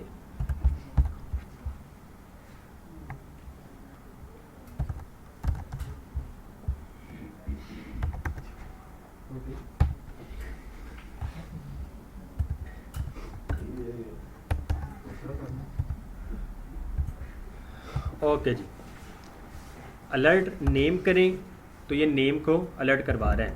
इसका कोड क्या है, डॉक्यूमेंट में से एलिमेंट को गेट करो बाय आईडी अलर्ट स्ट्रिंग, उस पर जैसे ही क्लिक करो एक फंक्शन रन हो, उस फंक्शन में क्या कर रहे हैं, अलर्ट मोहम्मद उमैर अहमद। अच्छा जी, अब हम यहाँ पर जो है इनर HTML में इंसर्ट क्या करवा रहे हैं, वो तो लिखा हुआ है। इसकी डाटा टाइप क्या है, स्ट्रिंग है। आप किसी भी स्ट्रिंग को वेरिएबल में स्टोर करवा सकते हैं, करवा सकते हैं ना। तो अब ये बार बार जो हम यहाँ पर स्ट्रिंग ही लिख रहे हैं, आप लोग इसी को एक वेरिएबल में डिक्लेयर कर लें। अच्छा जी, अभी तक हमने देखा वेरिएबल हम यूज़ कर रहे थे।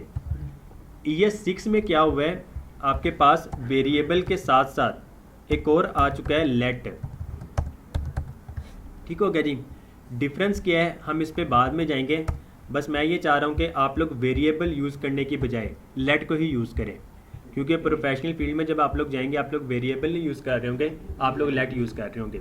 तो वेरिएबल से भी एक वेरिएबल डिक्लेयर होता है, लेट से भी एक वेरिएबल ही डिक्लेयर हो रहा है, तो आप लोग लेट ही यूज़ करें। तो लेट स्टेटमेंट इक्वल टू आप लोगों ने जो कुछ कोड लिखा होगा जिसकी मदद से वो स्टेटमेंट से काम हो रहा है, आप लोग उसको स्ट्रिंग में लें। तो अब यहाँ पर हम क्या कर रहे हैं, डॉक्यूमेंट में से एलिमेंट को गेट करो बाय आईडी स्टेटमेंट, उसमें HTML को इंसर्ट कर दो। इंसर्ट क्या करो, अब हम यहाँ पर अगर स्टेटमेंट ही लिख दें तो आपको HTML में इंसर्ट क्या होगा, ये चीज़ ही होगी। Yes, sir. क्लियर है जी? ये कंफ्यूज तो नहीं हो रहे? वेरिएबल जो अपने डाटा टाइप्स का यानी कि जो है रोला वगैरह उसको ख़त्म करने के लिए लेट यूज़ किया गया है? नहीं, बस जब हम आगे जाएंगे ना, लूप्स वगैरह जब चलाएंगे तो उसमें अक्सर ये वेरिएबल अगर यूज़ कर रहे हो तो हमारी कोडिंग में इशू आ जाता है, कोडिंग में इशू आ जाता है। तो लेट की मदद से वो रोला मुक गया है।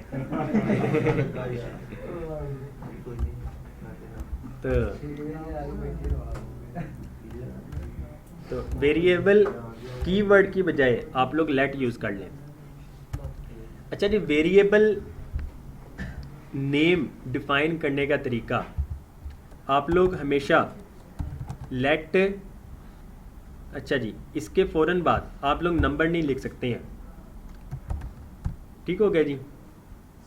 स्टार्ट जब भी करना है आप लोग स्ट्रिंग से करेंगे, दरमियान में या फिर एंड पे आप लोग नंबर यूज़ कर सकते हैं। वेरिएबल का नेम जो है कभी भी नंबर से स्टार्ट नहीं होगा। इसमें अगर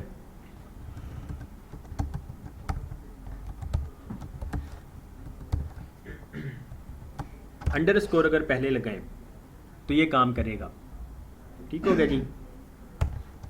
डॉलर साइन लगाएं तब भी ये काम करेगा। स्पेशल करैक्टर ये वाला यूज़ कर सकते हैं, ठीक हो गया जी। डॉलर साइन और अंडरस्कोर ये आप लोग यूज़ कर सकते हैं। इसके अलावा कोई भी स्पेशल करैक्टर भी यूज़ नहीं कर सकते हैं और नंबर भी स्टार्ट में नहीं लेकर आ सकते हैं, दरमियान में लेकर आ सकते हैं और एंड पे भी लेकर आ सकते हैं। स्टार्ट में नंबर नहीं आएगा और उसके बाद आप लोग कुछ भी लिख सकते हैं। तो ये इसका रूल है।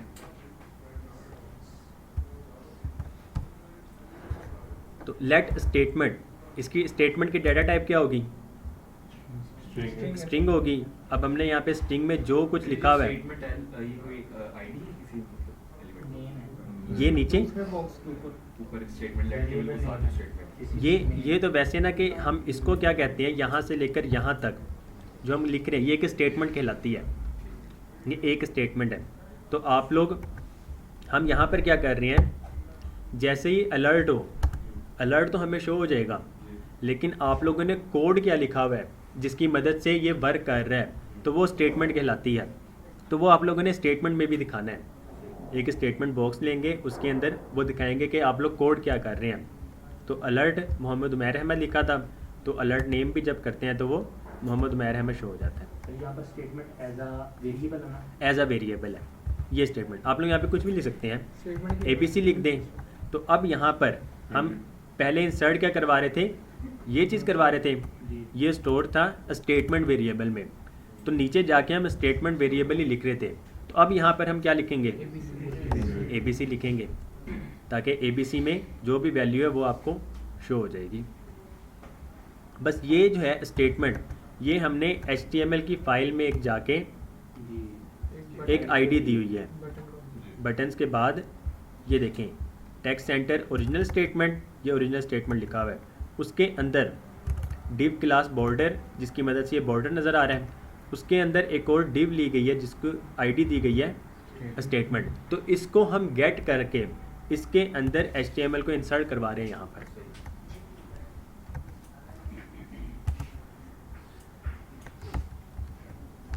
अच्छा जी, वेरिएबल नेम जो है हमेशा ऐसे यूज़ करें ताकि आपको खुद भी याद रहे, खुद भी समझ आए कि आप लोगों ने वेरिएबल किस पर्पज़ के लिए बनाया है, और अगर आपका कोड कोई और देख रहा हो उसको भी समझ लगे। लेट सपोज यहाँ पर मैं ABC लिख देता हूँ, यहाँ पर भी ABC लिख देता हूँ। ये वर्क तो करेगा, लेकिन क्या बाद में आपको खुद भी याद रहेगा कि आपने ABC वेरिएबल में लिया क्या था। लेट सपोज हमने वेरिएबल फुल नेम लिखा हुआ है, इसको सिर्फ वेरिएबल X कह दें, तो नीचे जाके कहीं आप लोग X अगर लिख भी रहे होंगे, यूज़ कर रहे होंगे, कोड आपका वर्क करेगा, लेकिन आपको खुद भी नहीं याद रहेगा कि X में आपने वैल्यू क्या ली थी। तो इस तरह से वेरिएबल नेम हमेशा वो डिफ़ाइन किए जाएं जो जिसका मकसद और उस पर्पज़ के लिए यूज़ किया जा रहा हो।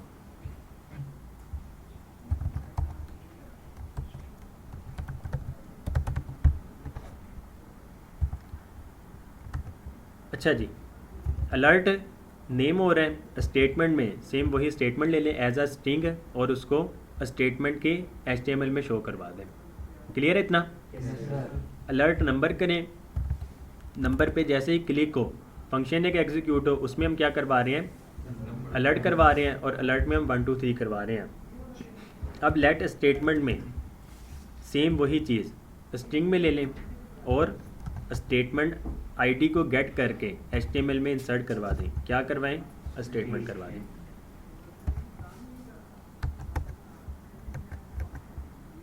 अलर्ट नेम और अलर्ट नंबर, तो ये देखिए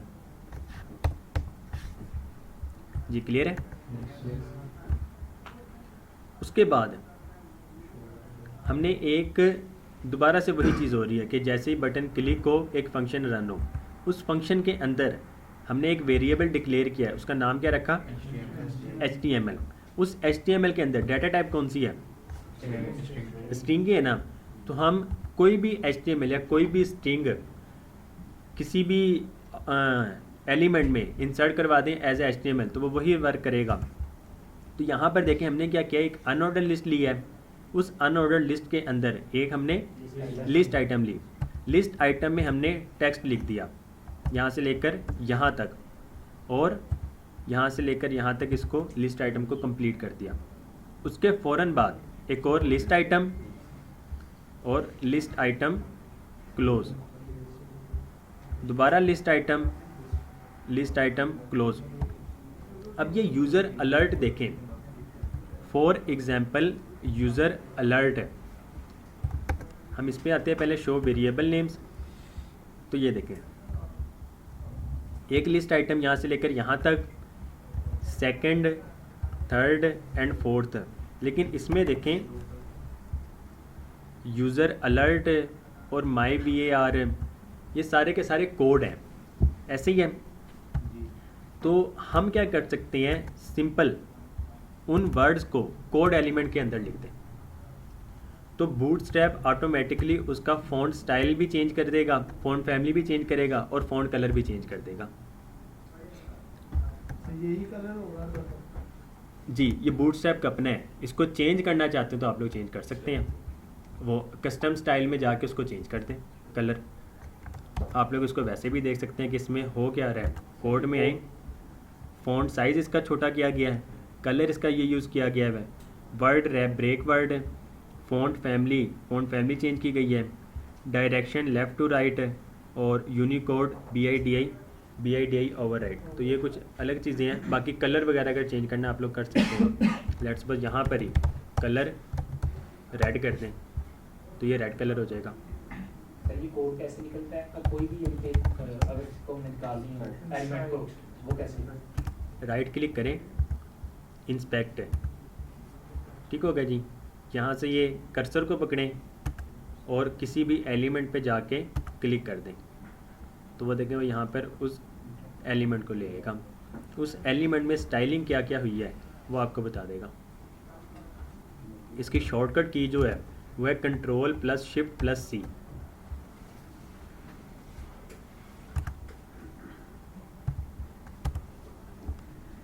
जी क्लियर है। Yes sir. सर ये कोड से क्या हुआ कि सिर्फ कलर चेंज हुआ? कलर चेंज हुआ है और क्या कहते हैं, गूगल जब सर्च इंजन में आता है उसको पता लग रहा होता है कि यहाँ पे कोड वर्ड यूज़ किया गया है, कोड एलिमेंट यूज़ किया गया है। तो अगर आप कभी सर्च करेंगे, आपकी वेबसाइट इतनी यानी कि अगर फेमस हो जाती है तो वो आपकी वेबसाइट को रैंकिंग में ले आएगा, अगर कोई कोड सर्च करता होगा तो।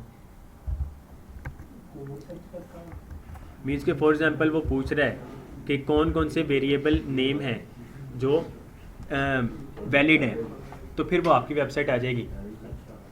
तो ये चीज़ें हैं जी। कि वेबसाइट के जो आमतौर पर नंबर ऑफ विजिटर बाद वेबसाइट तो जो साथ ही शो कर रही होती है कि इस वेबसाइट पे इतने लोग हैं जी, इस वक्त वेबसाइट पे इतने विजिटर हैं जी। अच्छा, ये जो काउंटिंग का सिस्टम है ये हम वेबसाइट पे किसी पे देख सकते हैं जाके कि इस वक्त जो है वेबसाइट पे कितने लोग हैं? हाँ जी, ये किस वजह से जाके ये जब हम सर रिएक्ट में पहुंचेंगे तो गूगल फायरबेस जो हम यूज़ कर रहे होंगे उसकी मदद से होता है जी। आपके इस टाइम लाइव कितने यूज़र्स हैं, 30 मिनट में कितने यूज़र्स आए हैं, कौन कौन से पेज पर आए हैं, और एक हफ्ते का कितना रिकॉर्ड आया है, एक महीने का कितना आया है, सारी हम चीज़ें कर सकते हैं। एनालिटिक्स इसको कहा जाता है, तो ये हम चेक कर सकते हैं। किस यूज़र ने किस बटन पे कितनी बार क्लिक किया है। जी सर। तो ये चीज़ें अब लास्ट ही मैंने दूसरी क्लास में एग्जांपल दी थी, तो उसमें टॉपिक भी यही पढ़ा रहे थे। लेट्स सपोज एक व्हाट्सएप का बटन आपकी वेबसाइट में आता है, या मेल का बटन आता है, कॉल का बटन आता है, तो किस यूज़र ने या फिर किस यूज़र को छोड़ें कितने यूज़र्स ने उस व्हाट्सएप बटन पे क्लिक किया है और किस किस टाइम किया है, ये हमारे पास डाटा आ रहा होता है। यूज़र्स ने लेट्स सपोज 100 टाइम्स क्लिक किया है, आपको टोटल मैसेजेस कितने आए हैं व्हाट्सएप पे। तो इसका जब डिफरेंस निकाला जाता है कि यार यूज़र हमारे पास आ तो रहा है या मेल के बटन पे क्लिक तो कर रहा है लेकिन हमारे पास मेल नहीं आ रही, तो इसकी रीज़न क्या है, हम उसको ट्रैक नहीं कर रहे हैं सही तरीके से, या हमारी वो वेबसाइट पर आ रहे हैं, कितनी देर के लिए आ रहे हैं, कितने मिनट तक रुक रहे हैं और चले जाते हैं, किस वजह से जाते हैं। तो इन सारी चीज़ों को इम्प्रूव किया जाता है वक्त के साथ साथ। तो जिसने वेबसाइट बनाई हो या डिज़ाइन की गई हो कि जिसने की हो, तो ये सारे काम फिर वही कर रहा होता है। एक कंपनी जो है वो उस डेवलपर या डिज़ाइनर से ही काम करवा रही होती है। सर ये कैसे चेक करते हैं? ये जब हम रिएक्ट पे पहुंचेंगे तब हम करेंगे इंशाल्लाह। जी रिजवान साहब होंगे ना रिएक्ट में हमारे साथ? इंशाल्लाह आपके साथ में। जी इंशाल्लाह आपके साथ में। बस फिर जावा स्क्रिप्ट पढ़ लें, जावा स्क्रिप्ट पढ़ेंगे तो रिएक्ट में पहुंचेंगे।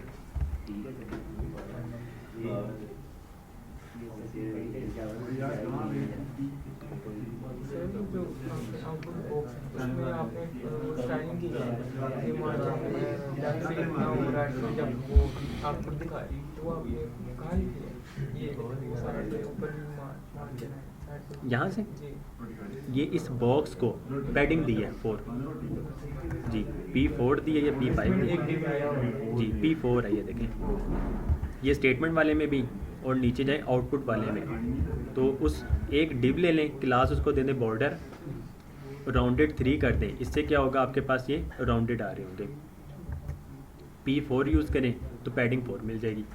उसके अंदर एक डिव ले लें जिसको आईडी दे दें आउटपुट की, तो हर बार इसको गेट करके आप आउटपुट शो करवा सकते हैं। जी क्लियर है? Yes sir.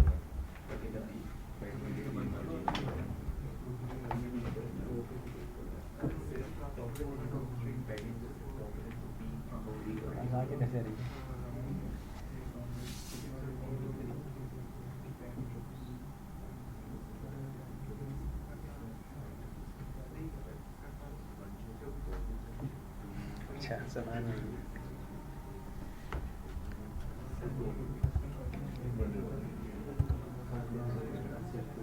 हाँ जी कौन आगे पढ़ाना चाह रहा है? जी समान भाई, आवाज़ें आ रही हैं आपकी। अच्छा जी, अब हम आ जाते हैं स्क्रिप्ट में अपनी फाइल में। Camel case examples. Camel case क्या होता है? बुक पे आए,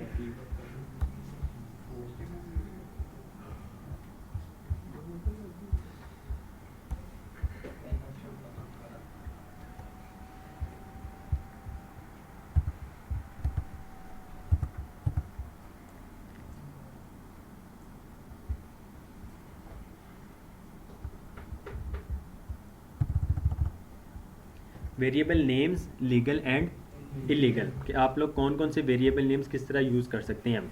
तो ये वही टेक्स्ट है जो हमने यूज़ किया हुआ है। अ variable name can't contain any spaces, कि आप वेरिएबल नेम के दरमियान कोई भी स्पेस नहीं यूज़ कर सकते हैं। A variable name can contain only letters, numbers, dollar signs and underscores. ठीक हो गया जी। A variable name can't be any of JavaScript's keywords. अब जावास्क्रिप्ट के कुछ अपने कीवर्ड्स हैं, जिस तरह वेरिएबल एक कीवर्ड है, अलर्ट एक कीवर्ड है, लेट कीवर्ड है, कॉन्स्ट कीवर्ड है। इसी तरह बहुत सारे फंक्शन है इसके अपने बने बनाए, आप लोग वो नेम नहीं रख सकते हैं। अब जिस तरह अलर्ट अगर आप लोगों ने यूज़ करना हो, लेट सपोज लेट अलर्ट, इस तरह, ठीक हो गया जी, तो ये आपको एरर दे देगा। तो अगर आप लोगों ने यूज़ करना है तो यूज़र अलर्ट। फंक्शन बनाने का तरीका जो है ना एक ये भी है, अलर्ट इक्वल टू फंक्शन। तो आप लोग इस तरह बना तो सकते हैं, लेकिन अलर्ट का अपना जो मकसद है कि वो अलर्ट कर रहा है वो ख़त्म हो जाएगा फिर। आप लोग फिर कभी भी अलर्ट नहीं यूज़ कर सकते होंगे इसका। तो इस वजह से अगर आपने इस तरह का बनाना है तो फिर यूज़र अलर्ट कर सकते हैं जो इसके अपने कीवर्ड नहीं है। लेट वेरिएबल इक्वल टू, आप लोग ये नहीं यूज़ कर सकते हैं, ये इसका अपना कीवर्ड है। वेरिएबल वेरिएबल इक्वल टू नहीं कर सकते हैं। वेरिएबल लेट इक्वल टू ये कर सकते हैं। ठीक हो गया जी। ओके जी। उसके बाद capital letters are fine but be careful, variable names are case sensitive. JavaScript का हमने पहले दिन ही पढ़ा था कि केस सेंसिटिव है। HTML केस सेंसिटिव नहीं है, लेकिन जावास्क्रिप्ट केस सेंसिटिव है।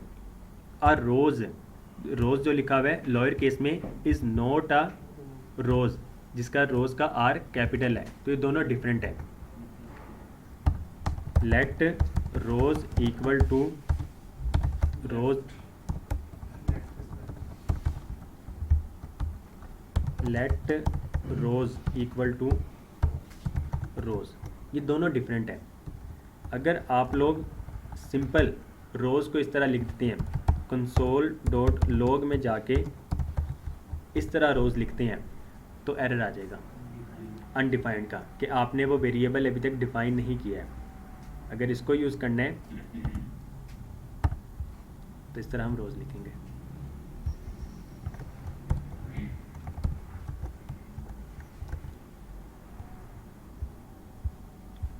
ओके जी। कैमल केस, कैमल केस क्या होता है?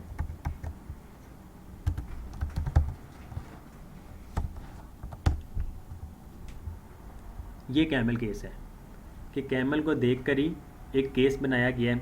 कैमल केस में क्या होता है, आप कोई भी वर्ड लिख रहे हो उसका पहला वर्ड जो है लॉयर केस में, नेक्स्ट जितने भी वर्ड्स होंगे उसका फर्स्ट कैरेक्टर जो है वो अपर केस में होगा।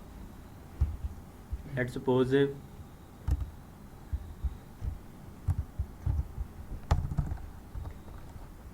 यूज़र क्लियर है, user response, user response time, user response time and date, user time and date limit. तो आप लोग ये इस तरह लिखेंगे। अब ये पढ़ने में भी आसान है, ऐसे ही है। अगर यही चीज़ आप लोग यूज़र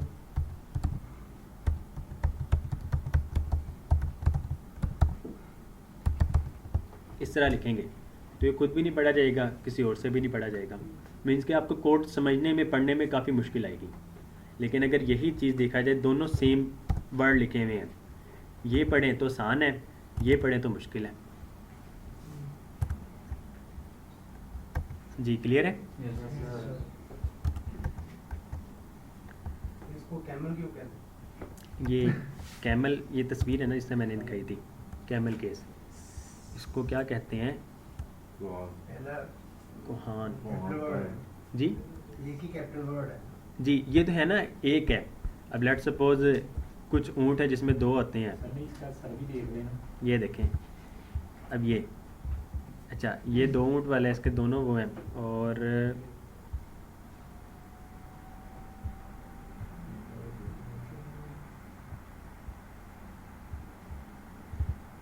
इसका कन्वेंशन बना हुआ है। इसमें एक तस्वीर भी थी जिसमें पहला स्मॉल में था, उसके बाद दोनों जो थे आगे वर्ड वो अपर केस में पहला करैक्टर शुरू होता था।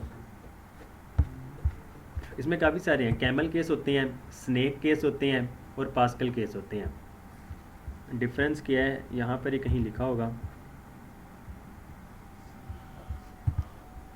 ये कैमल केस में क्या होता है, आप लोग अंडरस्कोर नहीं यूज़ करते हैं। स्नेक केस में क्या होता है, आप लोग हर वर्ड के बाद एक अंडरस्कोर यूज़ कर रहे होते हैं, तो वो स्नेक केस कहलाता है। जिस तरह इसमें first name equal to John, और इसमें फ़र्स्ट नेम जो है फर्स्ट अंडरस्कोर नेम। तो पढ़ने में ये भी आसान है कि आप लोग हर करैक्टर के बाद वो यूज़ कर लें। लेट्स सपोज यूज़र जी, उसमें हम डैश यूज़ कर रहे होते हैं। इसमें ये भी पढ़ने में आसान हो गया। पर ये स्नेक केस है।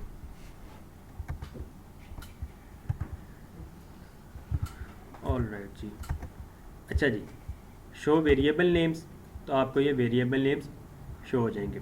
शो कैमल केस एग्जांपल्स, तो ये कैमल केस के एग्जांपल्स आ जाएंगे। तो ये आपकी बुक में ही लिखा हुआ है, तो ये आप लोग देख लीजिएगा और इसको कंप्लीट कीजिएगा। Sum two numbers, let num 1 equal to 10, let num 2 equal to 5, let sum equal to num 1 plus num 2, और इसकी आउटपुट जो है वो 15 है। तो ये कोड देख लेते हैं। Sum two numbers, num 1 equal to 10, num 2 equal to 5, sum equal to num 1 plus num 2। अब यही चीज़ जो है आउटपुट में आप लोग दिखा दें। अब इनर HTML है, हम वेरिएबल्स और स्ट्रिंग को कॉन्कैटिनेट कर सकते हैं। वेरिएबल में जो है वो भी कोई ना कोई वैल्यू ही है ना, या स्ट्रिंग है, लेकिन यहाँ पर अब क्या है, सम में कौन सी डाटा टाइप होगी, नंबर होगी ना। तो यहाँ पे देखें, हम सबसे पहले क्या कर रहे हैं, एक स्ट्रिंग ले रहे हैं जिसमें पैराग्राफ, जिसको क्लास दे रहे हैं टेक्स्ट सेंटर, प्लस लगा के हम सम, उसके बाद दोबारा प्लस लगा के पैराग्राफ को क्लोज कर रहे हैं, और ये HTML में हम इंसर्ट करवा रहे हैं। तो इस वजह से ये सेंटर में आ रहा है, इस वजह से ये सेंटर में आ रहा है। अगर हम ये नहीं यूज़ करते, लेट्स सपोज मैं यहाँ से ही चलें, क्या देगा?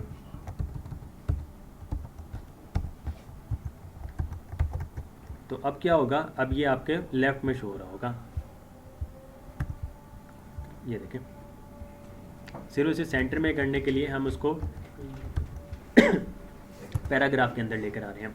इसमें भी बूटस्ट्रैप का यानी ये कोड यूज हो रहा है। ये बूटस्ट्रैप है जी। हम क्या कर रहे हैं, HTML में इंसर्ट करवा रहे हैं यहाँ से। तो जब HTML यहाँ पे कोई भी आएगी, बूटस्ट्रैप की भी क्लास अगर यूज़ होती है, वो बूटस्ट्रैप उसको वो कर देगा, वर्क में ले आएगा। अच्छा जी, लेट स्टेटमेंट। अब सबसे पहले देखें, let num 1 equal to num 1 plus br use कर रहे हैं ताकि वो नेक्स्ट लाइन में आए। उसके बाद let num 2 equal to num 2 की जो भी वैल्यू होगी यहाँ पर आ जाएगी।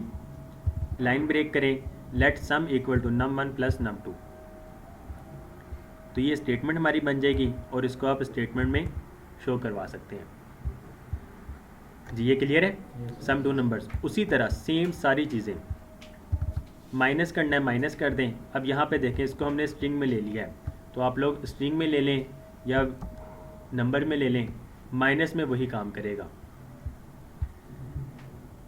मल्टीप्लाई कर दें और डिवाइड कर दें, ठीक होगा जी।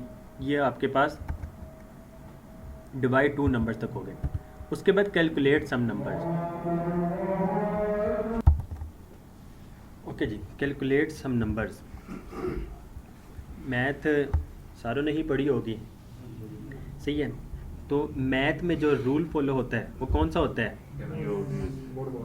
बोर्ड मास, ठीक होगा जी। बोर्ड मैस, बोर्ड मास जो भी हो, BODMAS। इससे क्या होता है, सबसे पहले ब्रैकेट्स, उसके बाद ऑर्डर्स, उसके बाद डिवीजन,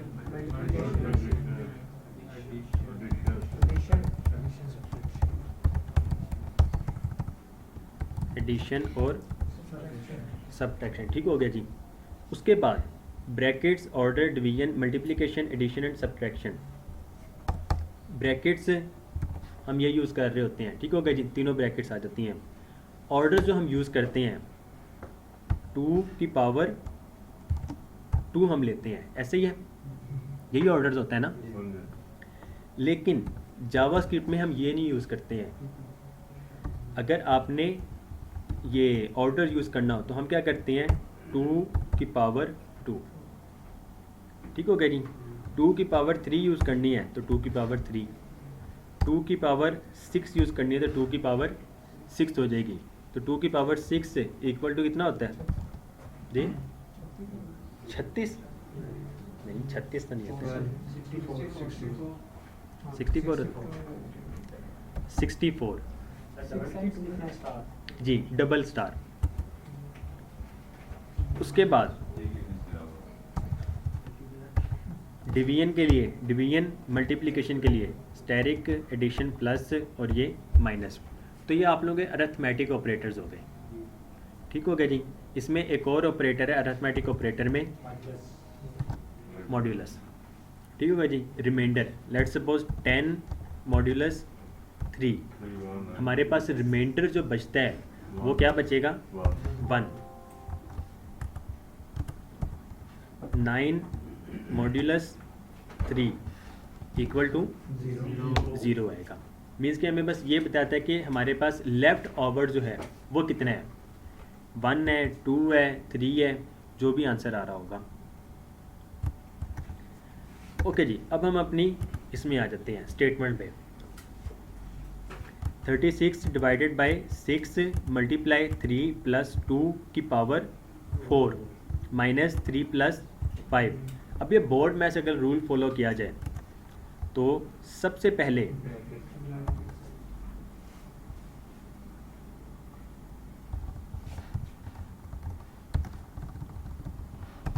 बस समझाने के लिए मैं नीचे कर रहा हूँ।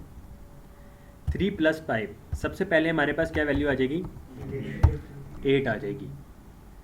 उसके बाद इसने किसको वर्क पे लेकर आना है? ऑर्डर्स को 2 की पावर 4, तो 2 multiply by 2 4, 4 multiply by 2 8, 8 multiply by 2 16। उसके बाद डिवाइड है, 36 को डिवाइड करो 6 पे तो क्या बनेगा? 6 हो जाएगा। उसके बाद मल्टीप्लाई 18, 18 प्लस 16 34, 34 में से माइनस 8 कर दो तो 26 है। तो आंसर जो आएगा वो हमारे पास 26 आना चाहिए। तो कैलकुलेट सम नंबर्स करते हैं तो हमारे पास आंसर जो आ रहा है वो 26 आ रहा है। तो ये रूल फॉलो किया जाता है बोर्ड मैथ्स जावास्क्रिप्ट में भी। तो इसके ज़रिए फिर हम कैलकुलेशन कर रहे होते हैं जी। ऑर्डर्स का पता है ना सबको? किसी को अगर ना पता हो तो होता क्या, मैं आपको बता देता हूँ। लेट्स सपोज बेसिक हम मैथमेटिक्स में किस तरह लिखते हैं। लेट्स सपोज 2 की पावर 5, 2 की पावर 5। इसमें जावास्क्रिप्ट में हम किस तरह लिखेंगे? 2 की पावर 5। ठीक हो गया। इसका मतलब क्या है कि 2 को मल्टीप्लाई करो 5 बार। 2 ज़रबे 2 ज़रब 2 ज़रब 2 ज़रब 2, ये इसका है। तो अब सबसे पहले 4, 4 को 2 से मल्टीप्लाई करो 8, 8 को मल्टीप्लाई करो 2 16, 16 को 2 से 32 आ जाएगा। 2 की पावर 5 करते हैं तो 32, 2 की पावर 6 करें तो यहाँ तक हमारे पास 32 आ गया था। 32 को ज़रबे 2 करें तो 64 आ जाएगा। उसी तरह 128 और फिर 256, 256 के बाद 512, फिर 1028 और उसके बाद जी 1024। ओके जी। मॉड्यूलस, अच्छा जी, हम अगर कोई चीज़ वगैरह टेस्ट करनी हो तो बार बार जावास्क्रिप्ट के कोड पे आने के बजाय कि हम console.log करें, बेस्ट सोल्यूशन है। अगर आपने कोई चीज़ें वगैरह चेक करनी हो डेवलपर मोड में ही आए, कंसोल में यहाँ पर ही डायरेक्ट चेक कर दें। Let's suppose 10 modulus 3। सर 9 को डिवाइड किया जाए 3 पे तो 3 आंसर आता है। मीन्स के हमारे पास पीछे कोई वैल्यू नहीं बचती है। लेकिन अगर 10 को डिवाइड किया जाए 3 पे तो 3.33 हमारे पास फ्लोटिंग पॉइंट्स में नंबर आ जाते हैं। मीन्स कि अगर 9 को डिवाइड कर दिया जाए 3 पे तो हमारे पास कितना बच जाएगा? 1 बच जाएगा। मीन्स कि अगर 10 अगर हम ले रहे हैं तो 10 मॉड्यूलस 3 अगर करते हैं तो हमारे पास 1 बच जाता है। 11 मॉड्यूलस 3 करें तो हमारे पास क्या वैल्यू बचेगी? 3 करें तो हमारे पास 2 आ जाएगी। 12 मॉड्यूलस 3 किया जाए तो हमारे पास 0 आएगा, क्योंकि हमारे पास लेफ्ट ओवर कुछ भी नहीं बचता है।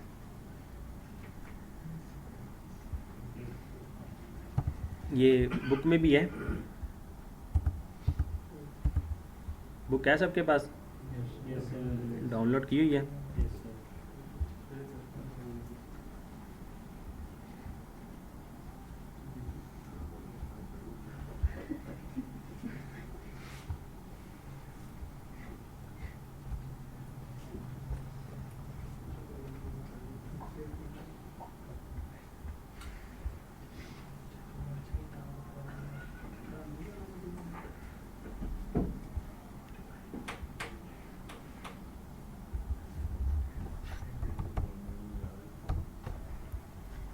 ओके जी, 1 + 3 × 4, इसका क्या आंसर बनता है? 13 बनता है। ठीक हो गया जी। अगर देखा जाए कि हम लेफ़्ट से अगर स्टार्ट होते हैं तो 1 + 3 करते 4 × 4 करते तो 16 बनता, लेकिन एक्चुअल में इसका आंसर बनता है 13। कैसे बनता है? 4 सबसे पहले मल्टीप्लाई होगा 3 से, 12 में फिर 1 जमा होगा, तो ये बोर्ड मैथ्स रूल फॉलो करेगा। अगर लेफ़्ट से देखा जाए तो ये 16 बनता है, अगर बोर्ड मैथ्स रूल को फॉलो किया जाए तो 13 बनता है। अक्सर आप लोगों ने फेसबुक सारे यूज़ करते होंगे, इस तरह की पोस्ट वगैरह भी आती हैं, इसको मतलब वो कैलकुलेट किया जाए तो क्या आंसर बनता है, तो हम तो वैसे ही कमेंट्स में देख लेते हैं कि आंसर क्या आता होगा, तो उसमें इस तरह की चीज़ें आ रही होती हैं।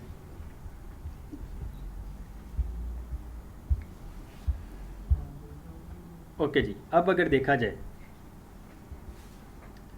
2 × 4, ठीक हो गया जी। 8 × 4 कितना होता है? 32 + 2 किया जाए तो 34 इसका आंसर बनेगा। लेकिन ऊपर जो हमने देखा था 1 + 3 × 4, हम इसको ही कॉपी करते हैं, इसमें लेकर आते हैं, तो आप देखें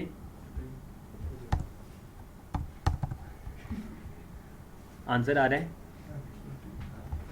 अगर यही हम पहले ब्रैकेट्स में लें 1 + 3 × 4, तो अब ये 16 बनेगा। क्यों बनेगा? सबसे पहले ये ब्रैकेट्स को सॉल्व करेगा, इसने 4 कर दिया, 4 को दोबारा मल्टीप्लाई करते हैं 4 से, तो ये 16 बन जाएगा। जी क्लियर है? कोई सवाल किसी का? तो ये असाइनमेंट हो जाएगी आज इंशाल्लाह। यूनिवर्सिटी हजरात वाले बताएं, उनकी नहीं आती असाइनमेंट्स, बाकी तो दे देते हैं। हाँ आप भी बोले।